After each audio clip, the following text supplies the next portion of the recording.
Hi, I'm Basia Alexander, and we're here in this wonderful Redwood Park in the Bay Area of California with one of my favorite trees that we call the Directioneer. It's just an enormous redwood tree.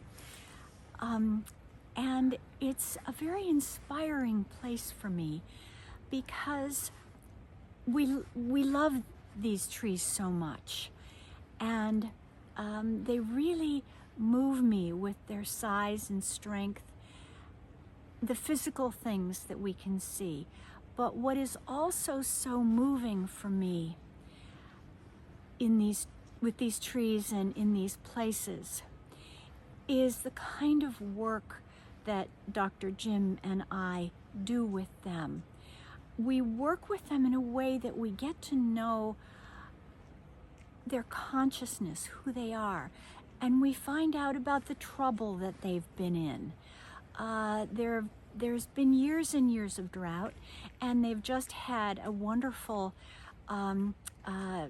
enormous dump of rain in these last 2 months here in California. So that's given them a chance to kind of restart, so that they can grow again and they can face future drought in a healthy way for themselves.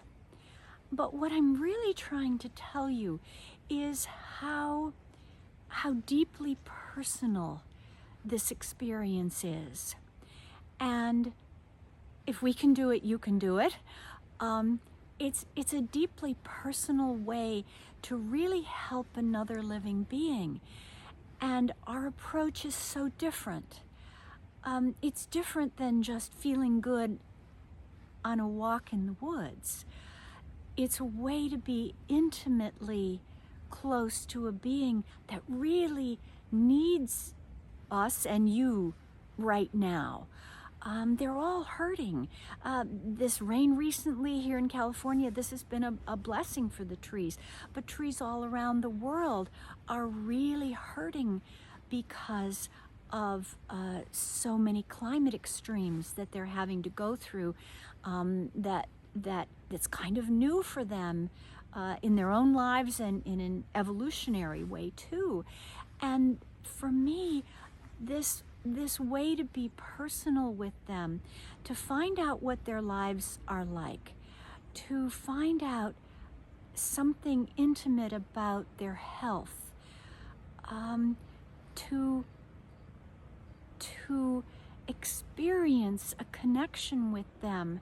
It's hard for me to put words to it, but I'm really trying to say how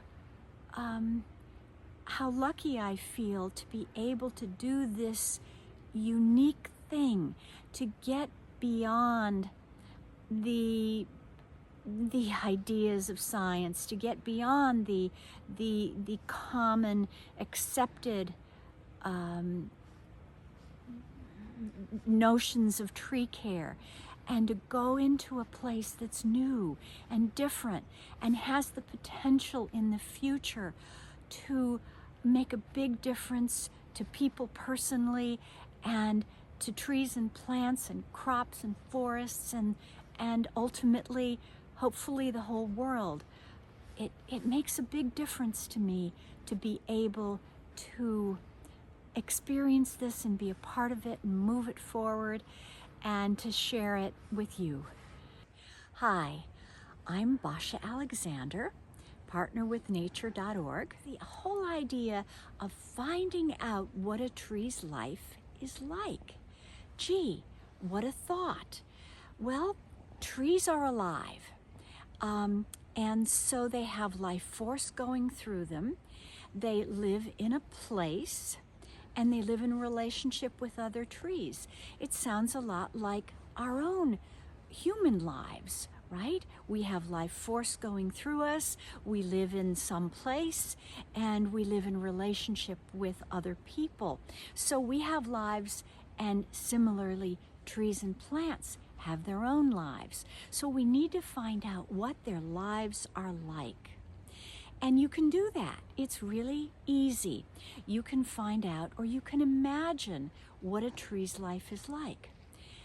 What is it like to stand all day with arms raised?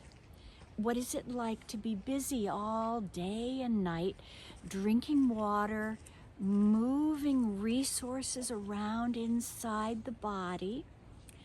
Or what is it like to have the breeze and birds in your hair, so to speak, and to live in a supportive community of others?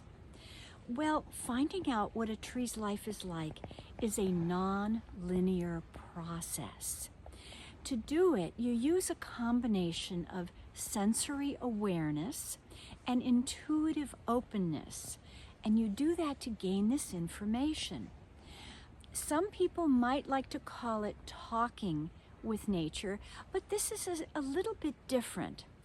It's when you come from the tree's point of view, when you're trying to find out what its life is like, you're no longer focusing on yourself. You're focusing on their reality. So the key point here is that you let go of your attachment to being human for a few minutes. You let go of needing to use your logic to assess all of the information, and you just take a deep breath and allow nature's reality to sink into you.